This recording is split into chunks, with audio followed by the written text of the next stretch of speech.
Ladies and gentlemen, thank you for standing by. Welcome to the Fox Corporation First Quarter Fiscal Year 2021 Earnings Conference Call. At this time, all participants are in a listen-only mode. Later, we will conduct a question-and-answer session. I would like to emphasize that functionality for the question-and-answers queue has recently changed. Instructions will be given at that time. If you should require assistance during the call, please press star then 0. As a reminder, this conference is being recorded. I'll now turn the conference over to Chief Investor Relations Officer and Executive Vice President of Corporate Initiatives, Mr. Joe Dorrego. Please go ahead, sir. Thank you, Greg. Hello, and welcome to our fiscal 2021 first quarter earnings call. Joining me on the call today are Lachlan Murdoch, Executive Chairman and Chief Executive Officer, John Nallen, Chief Operating Officer, and Steve Tomsic, our Chief Financial Officer. First, Lachlan and Steve will give some prepared remarks on the most recent quarter, and then we'll take questions from the investment community. Please note that this call may include forward-looking statements regarding Fox Corporation's financial performance and operating results.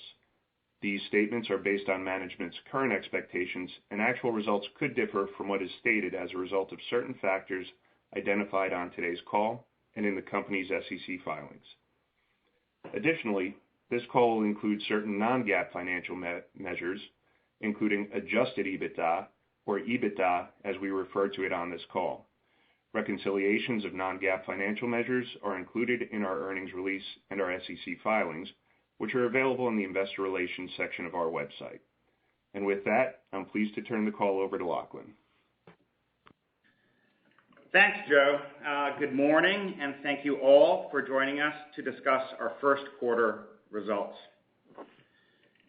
Today is a big day for Fox, and not just because we get to brag about our strong financial performance, continued operating momentum, and burgeoning digital assets such as Fox Bet and Tubi, but because every 4 years we have the privilege and the responsibility of reporting on a U.S.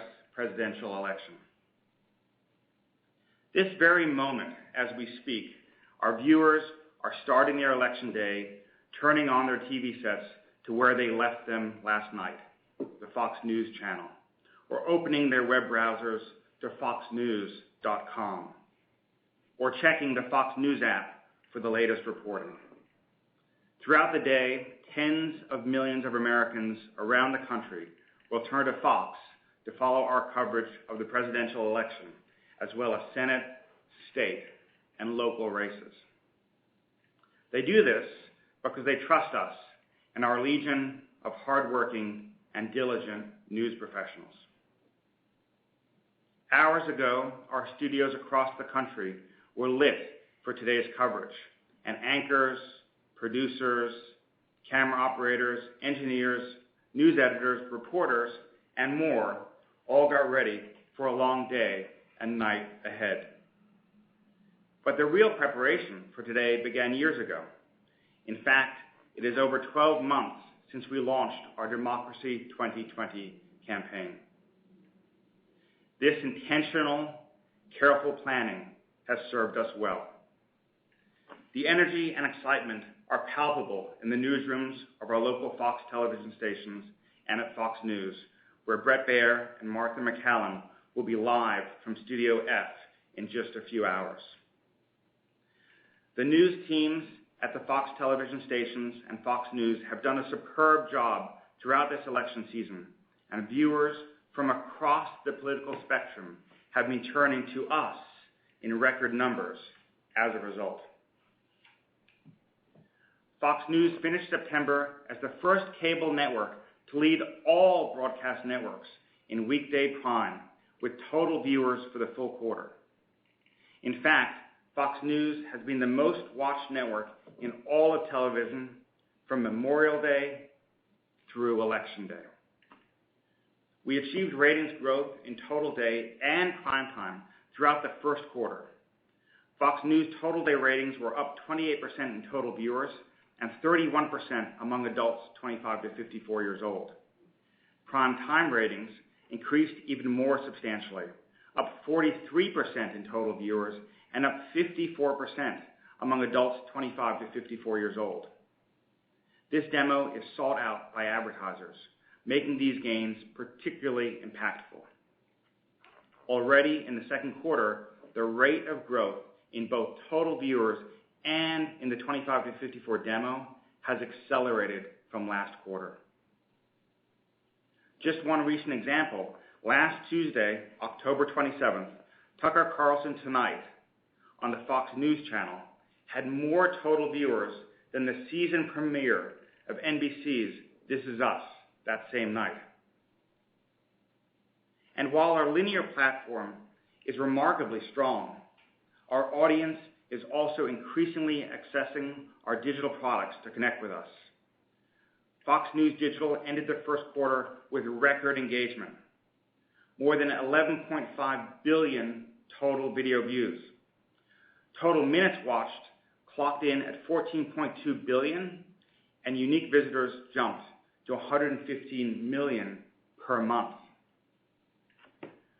Fox News not only draws the largest audiences nationally, it also draws a more politically diverse audience in more strategically important states than any other cable news network. According to Nielsen, Fox News dominates share of viewing in swing states and key blue states. Fox News accounts for 50% of total primetime viewership in swing states, compared to MSNBC with 28% and CNN with 23%. This is only possible because we speak to the broadest audience of anyone in our competitive set. Our audience includes the greatest number of registered independents and likely voters of any cable news network. Fox News is relied on by 38% of registered independents. This speaks directly to the quality of our journalism and the balance of our reporting. People have noticed. This year, both presidential candidates and the PAC supporting them have turned to Fox News to reach our large, engaged, and diverse audience. In fact, 28 different political candidates or groups advertised on Fox News during the month of October. Additionally, we have shattered the record for political advertising at our local stations, surpassing the previous high set during the 2018 midterms. The geographical mix of our stations includes both the largest DMAs and locations that are long-standing and newly emerging swing states. This allows us to capture a significant share of local political ad spend. Since I spoke to you in August, we've gained increased visibility into local advertising pacing. Last quarter, our local stations were experiencing a year-over-year decrease in our base ad market of approximately 40%. Compare that to this first quarter, where our core stations were down approximately 20%. Including the benefit of political and station acquisitions, we are now pacing ahead of the same time last year. Looking at it slightly differently, at the beginning of COVID, our stations were pacing down nearly 50% compared to the prior year.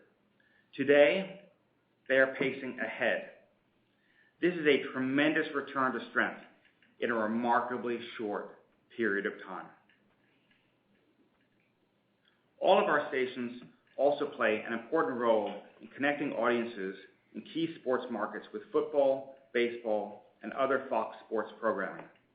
We have stations in nearly all NFC markets, including our recent additions in Seattle and Milwaukee.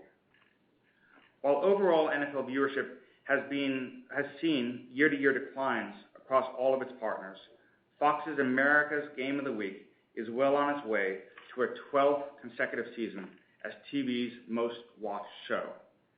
America's Game of the Week is averaging over 24 million viewers, up slightly over last year. We use this, our 27th season of NFL on Fox, to accelerate awareness and use of the free-to-play Fox Bet Super 6 app. By week 5 of the NFL, we signed up more than 1.3 million new users, meaningfully surpassing our estimates and increasing total installed users to over 2.9 million. More than 1.2 million people played in our November 1st NFL Super 6 game. By promoting the Fox Bet Super 6 app across our entire portfolio, we have greatly expanded its user base.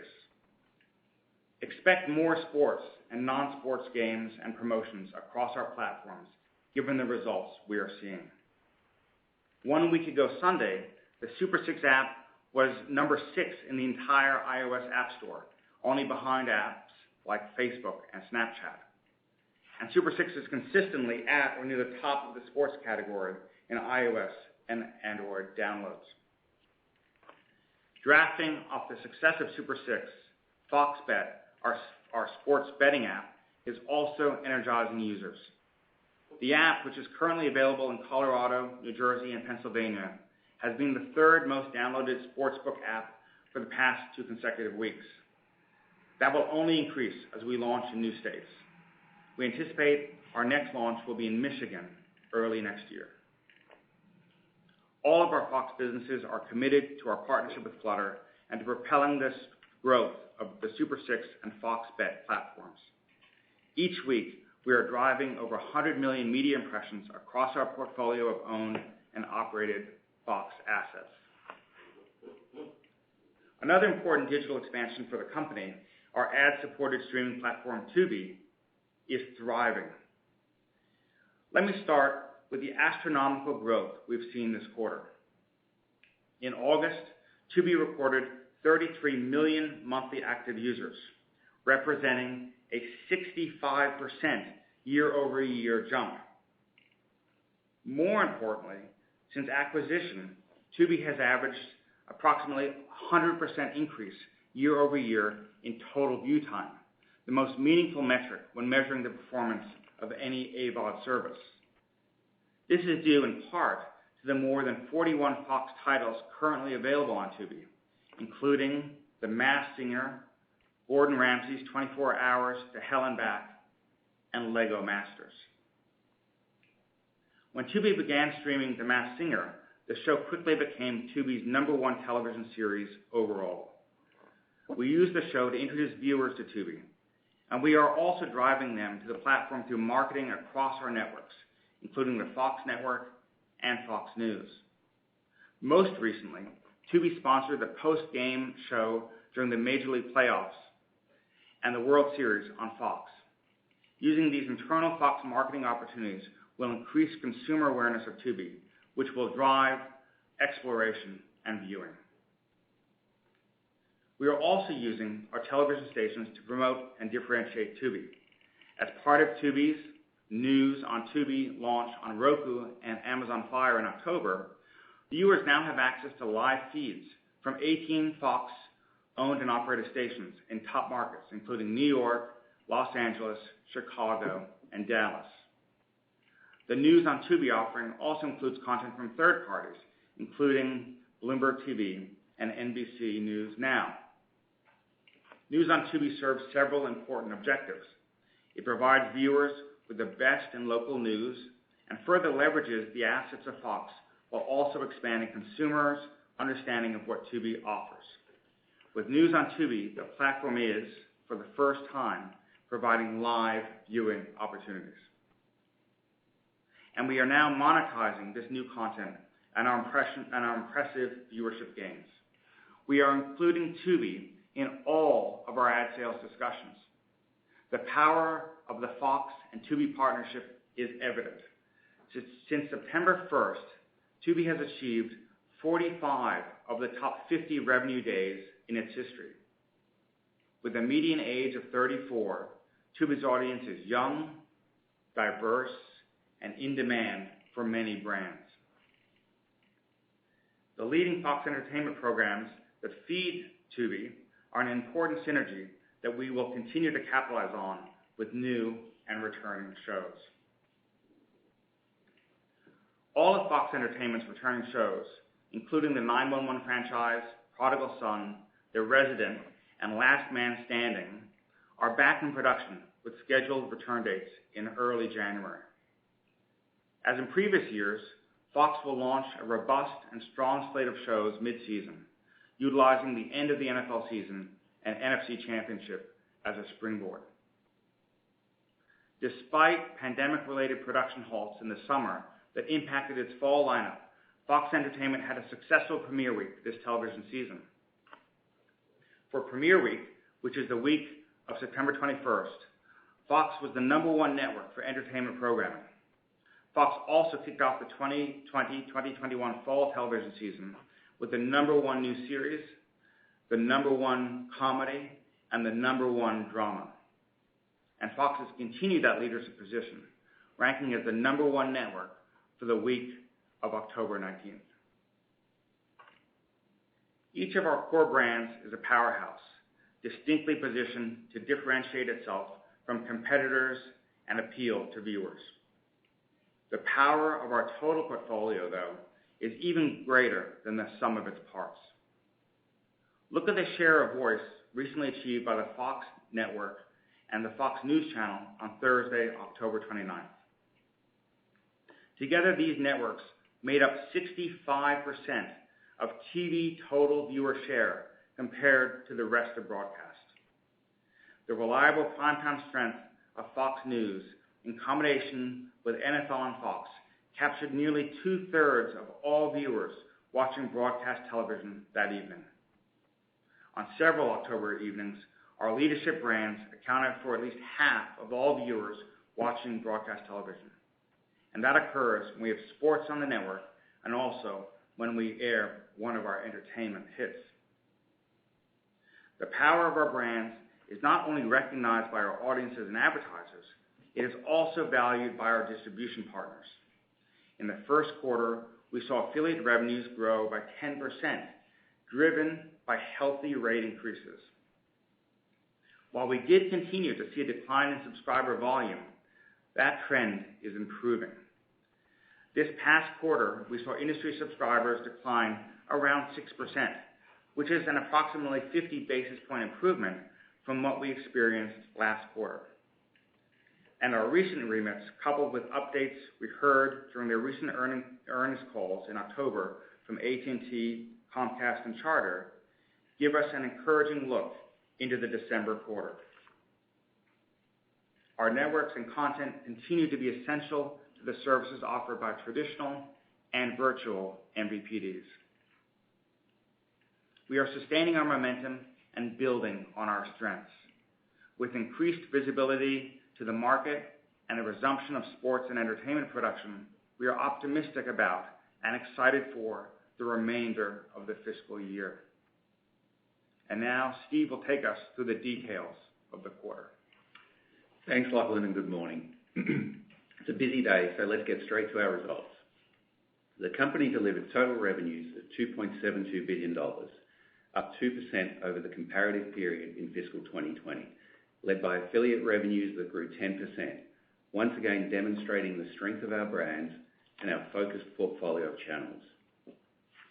From an advertising revenue perspective, we continue to see strong growth at Fox News Media, and record political revenues saw us return to growth at our Fox television stations. This underlying and sustained strength was offset by COVID-19 related supply side factors that saw the postponement of live sports events and key scripted entertainment content at the Fox network.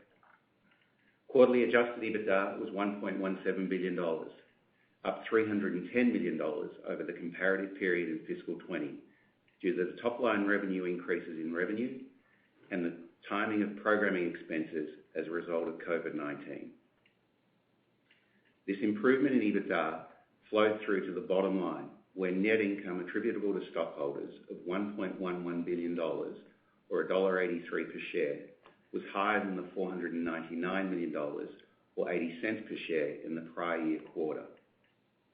This increase included a one-time gain recognized in other net, associated with the reimbursement of a cash tax prepayment from Disney following the disposition of certain 21st Century Fox assets. Excluding the impact of the Disney reimbursement and other non-core items, adjusted EPS of $1.18 was up 42% compared to last year's 83 cents per share, primarily reflecting revenue and EBITDA growth. Turning to the performance of our operating segments for the quarter, where Cable Networks EBITDA of $781 million was up 14% on revenue growth of 3%.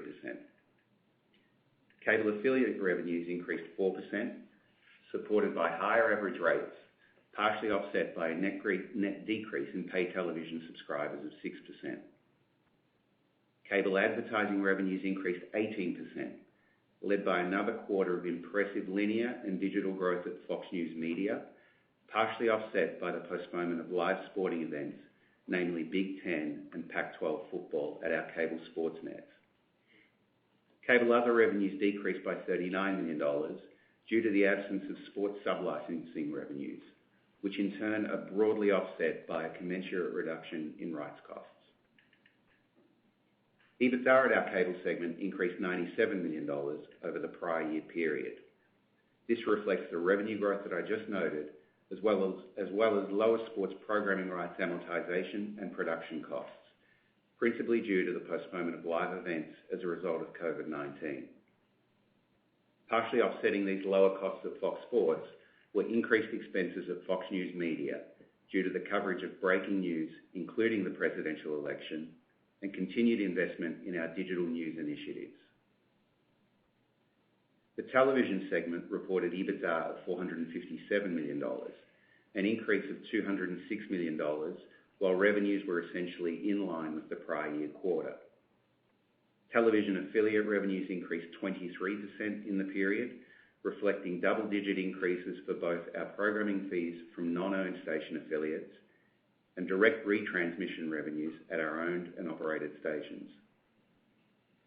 From a television advertising perspective, our local TV stations generated record political advertising revenues in the quarter, reversing the COVID-driven trend of the June quarter to be up versus prior year.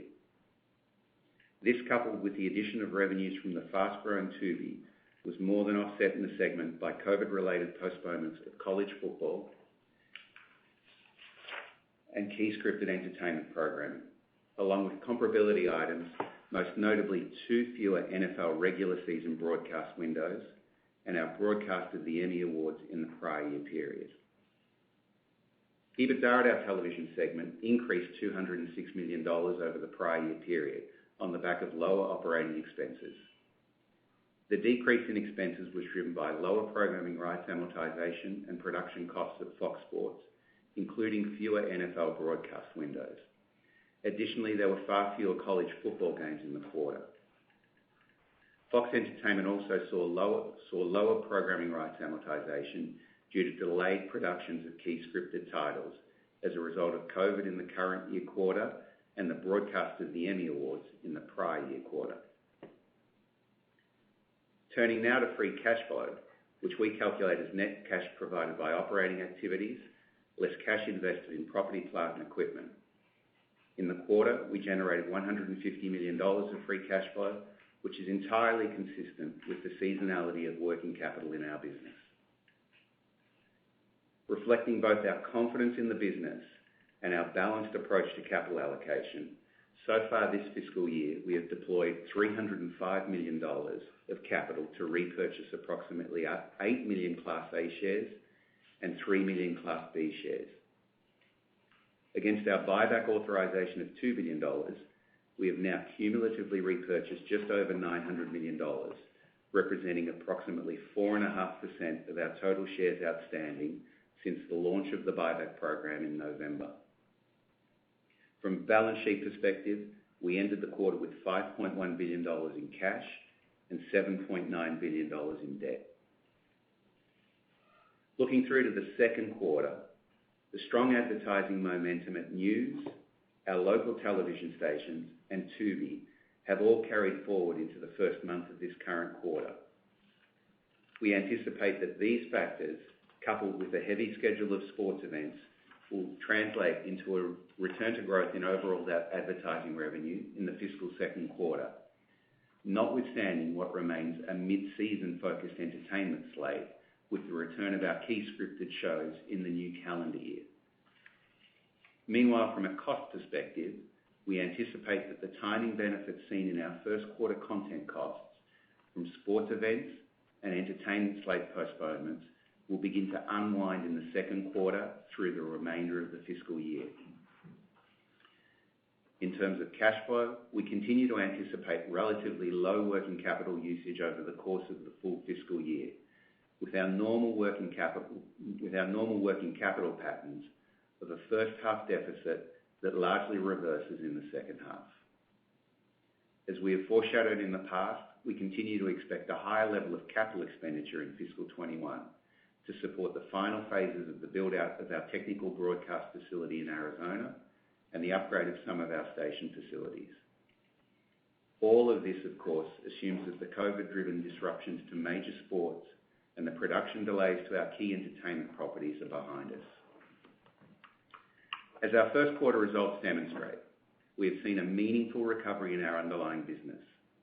This operating momentum, combined with the benefits of strong free cash flow and liquidity, moderate leverage, and the absence of any debt maturity until early 2022, position us particularly well for the future.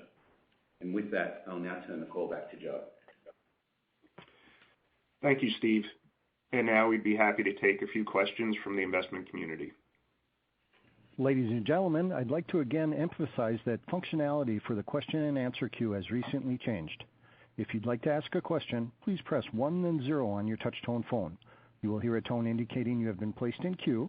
You may remove yourself from queue at any time by once again pressing 1 then 0. If you're using a speakerphone, please pick up the handset before pressing the numbers. It has been requested that you limit yourself to one question. Once again, if you have a question, please press 1 then 0 at this time. And one moment, please, for your first question.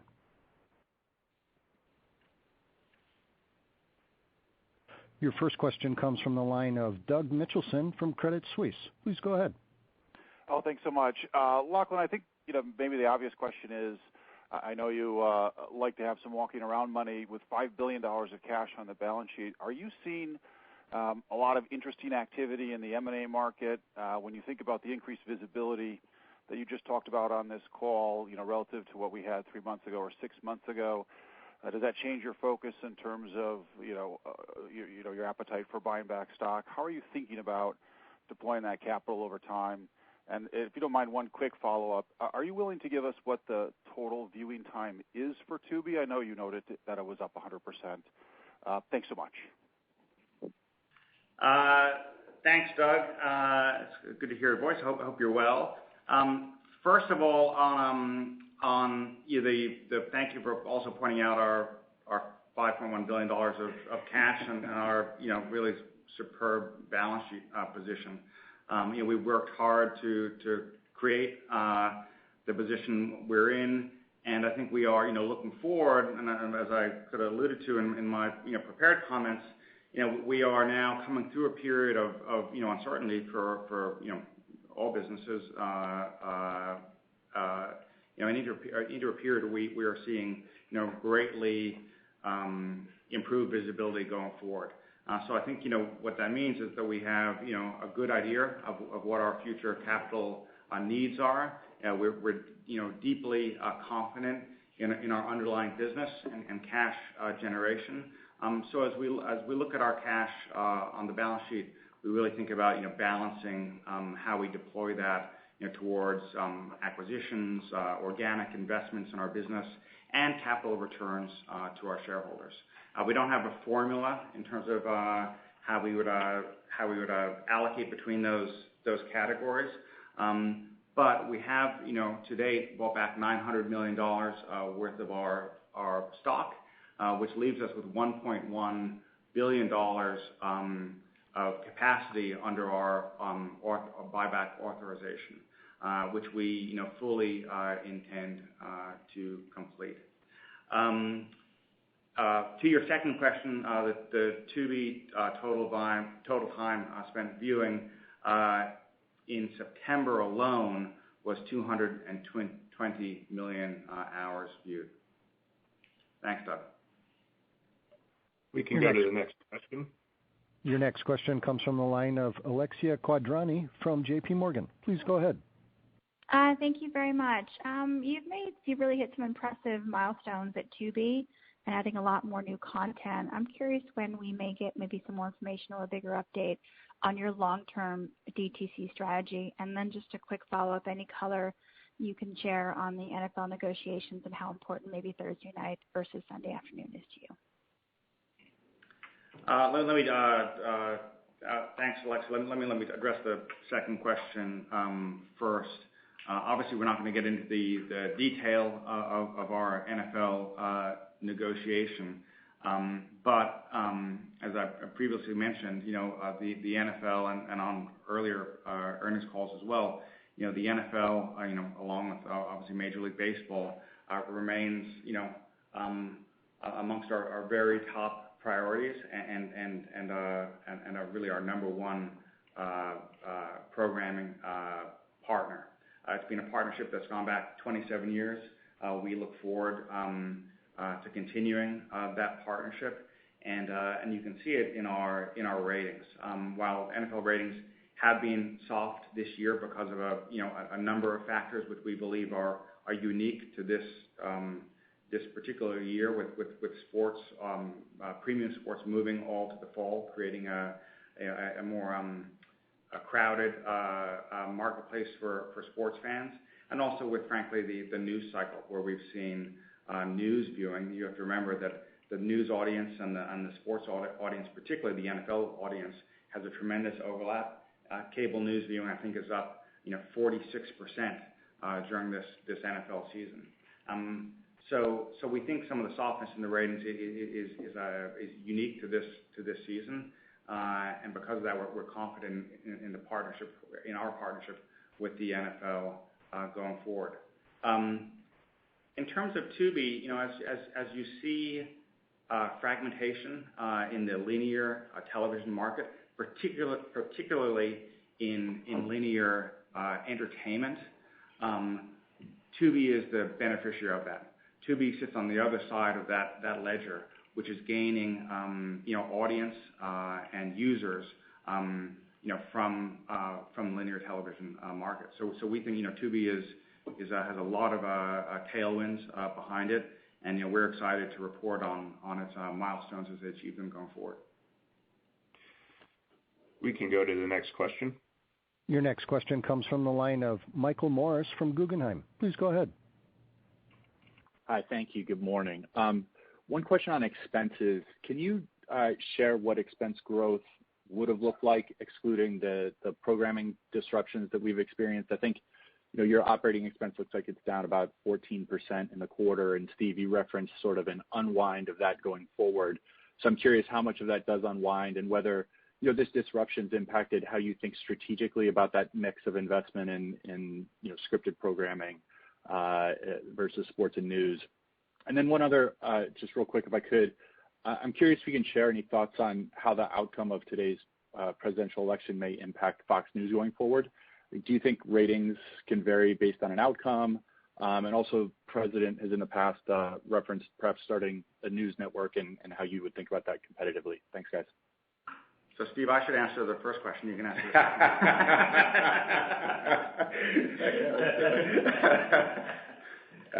second. Michael, just in terms of expenses, listen, the impact of COVID is getting harder and harder to split out because you just don't know where the advertising would have, the counterfactual on the advertising. But if I just look at expenses and really just try and isolate for things that have been scheduled out of Q1 into Q2, Q3, Q4, I'd say that we benefited from about $280 million of expenses in Q1 that will shift into the back half of, or the back three quarters of the year.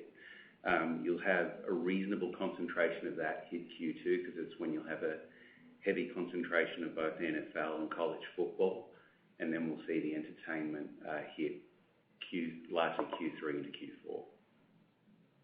And then to your second question, Michael, as far as the impact on Fox News of the presidential election, of course, it's been to date an incredible news cycle throughout the election, but also through the other incredible news stories and massive news stories throughout the year. Obviously, COVID being the main one. We see as we, and by the way, that's driven ratings, it's driven revenue. I think Fox News revenue, advertising revenue is up 36%, which is a tremendous result. But as you look at our audience and you look at our ratings, you have to look at, and this is true for the whole news ecosystem, you have to look at it in two different ways. One is the total news audience and the appetite for news, and the second is share. The first, the appetite for news and the news cycle, the news stories that are out, are sort of out of our control. And I would expect as we enter a more normal news cycle, which has to happen eventually, that appetite for news, will shift back to appetite for, the great American pastimes of watching football and watching baseball and watching The Masked Singer or I Can See Your Voice. And we look forward to that shift. Having said that, what we can control within the news ecosystem, what we aim to control is share.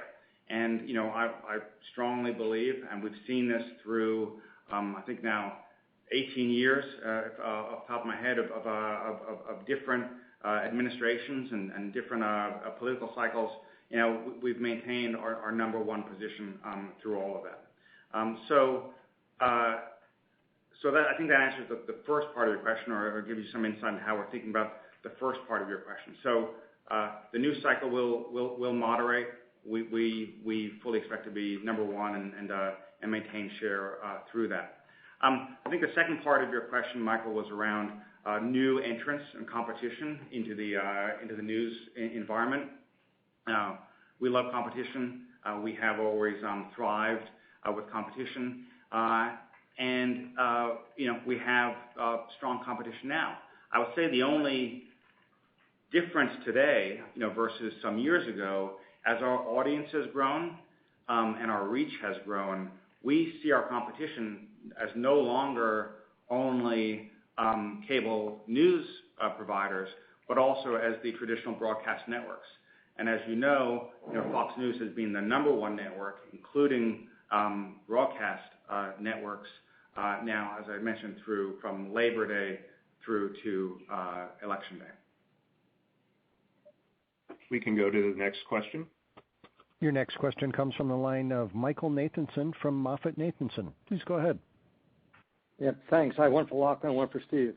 Lachlan, on sports gambling, I believe you have an option to buy 8.5% of FanDuel next year in 21. I wonder, how do you think about that? And just given how the market's valuing sports gambling, how are you thinking about putting excess capital into that business?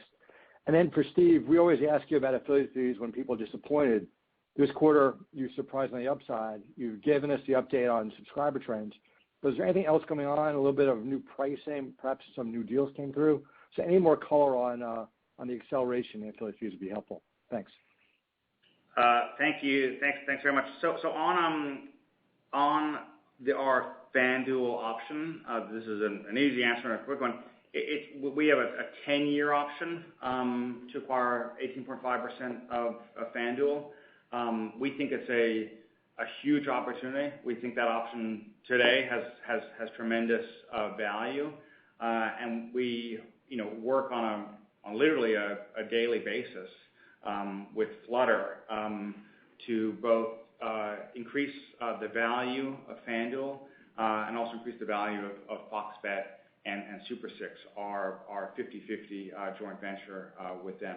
So our excitement about the space in sports wagering is unabated, but with the nature of a long-term option, we would wait until an appropriate time to exercise that option, and you wouldn't expect us to do that in the near term. Hey, Michael, it's Steve. In terms of the affiliate, if I look at it sequentially, the biggest drive was just the subs are a little bit better versus Q4. So Q4, as Lachlan mentioned, versus Q1 this year with 50 basis points to the better. There's a couple of small things in it. We're lapping last quarter where we were off air with Dish for a small period of time. This quarter we had no Keep Americans Connected sort of accrual in the number, but it's more underlying than it is any particular one-offs. We can go to the next question.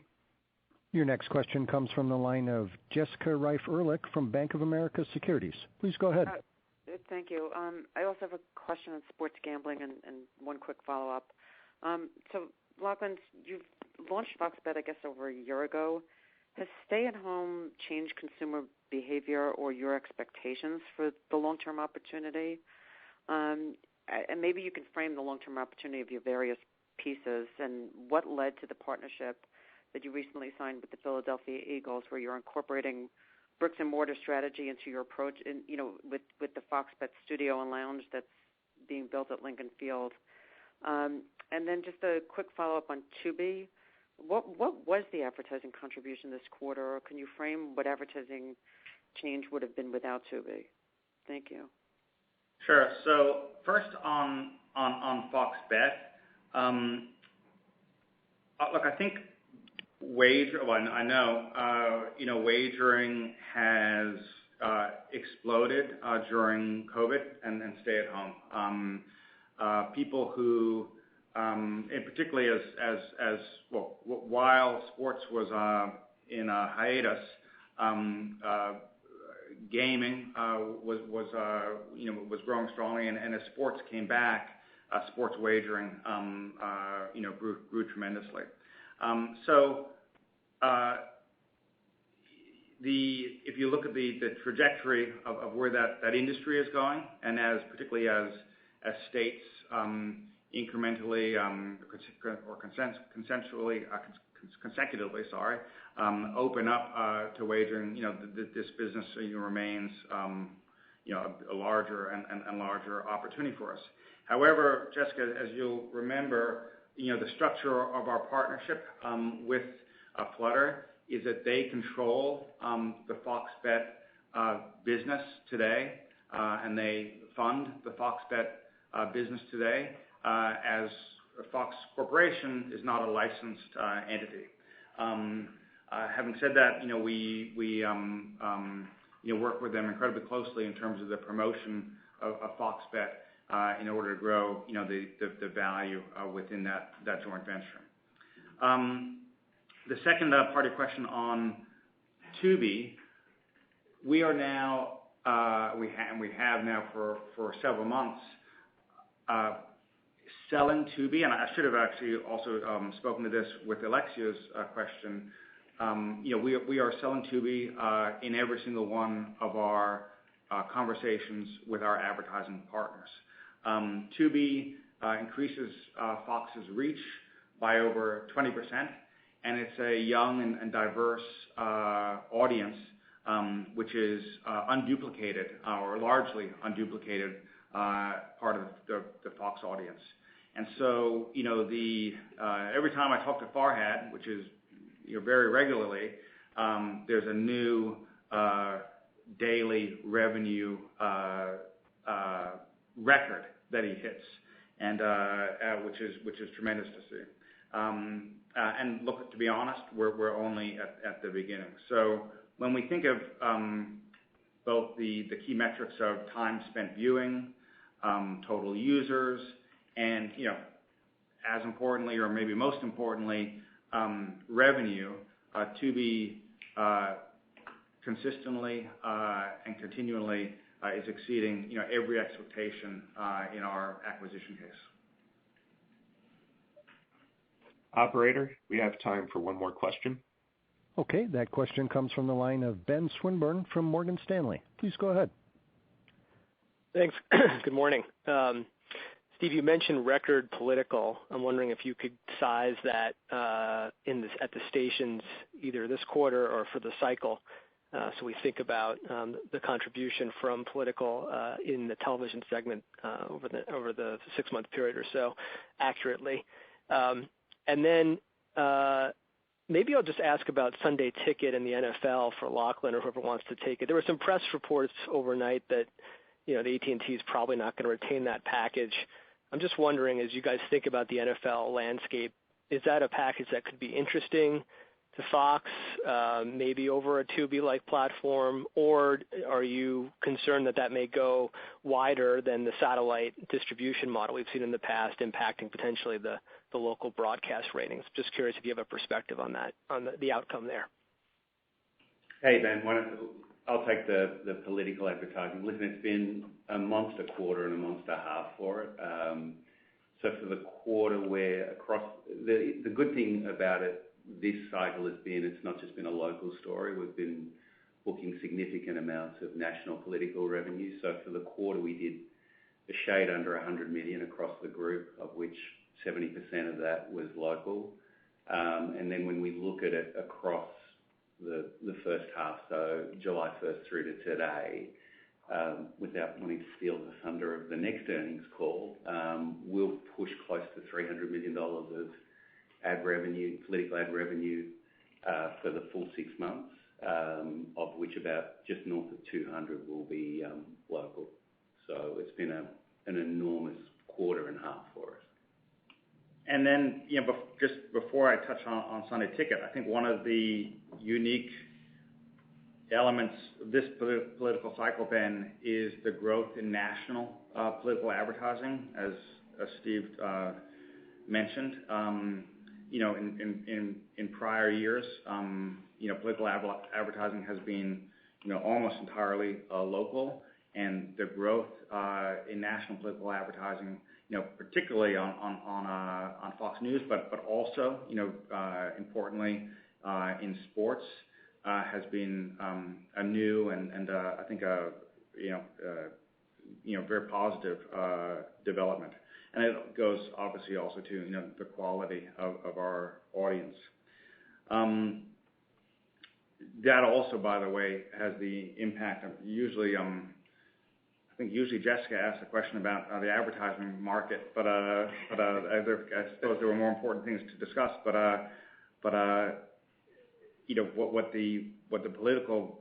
The robustness of the political market has really done is really drive our scatter pricing up as advertisers have scrambled to find time.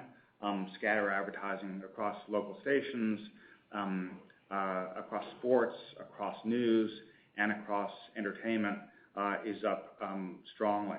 And we took the strategic decision to hold back a little bit more time than we normally would in our upfront negotiations, about roughly 5% more time we held back for scatter, and that bet is paying off handsomely. As we move on to Sunday Ticket, look, it's Sunday Ticket is a tremendous consumer offering. It doesn't work, I think, without a subscription, under anything other than a subscription model. So it's not really something that we would consider or have the business model to monetize. But thank you for the question, Ben. At this point, we're out of time. But if you have any further questions, please give me or Dan Carey a call. Thank you all once again for joining today's call. Ladies and gentlemen. Thanks, everyone.